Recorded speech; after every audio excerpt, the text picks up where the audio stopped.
e-bike. Tara, sumama ka sa akin. Ha?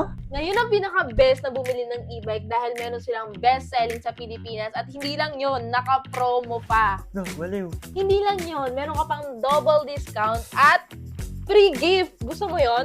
Gusto ko yun. Hindi nga ako bibili nun eh. Bumili ka, alam kong gusto mo nun. Kaya naman, girl, makinig ka lang sa mga sasabihin ko dahil pera eh. marami pa to. Meron kang pera, huwag mo na. Bawasan mo yung isang milyon mo sa bangko. Alam ko na yan. Mga ganyang postura, nagpapanggap lang yan na mahirap. Alam ko, sir, marami kayong pera at balak niyong bumili ng e-bike. Kaya ito na yung sign niyong bumili. Kaya naman, girl, bisitahin mo na ang pinakamalapit na Enmao store sa bahay ninyo.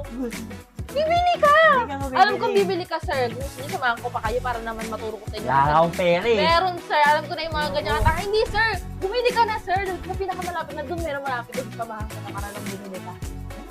Parang may mga discount kang nakuha. Tara, sasabahan kita. Tara na.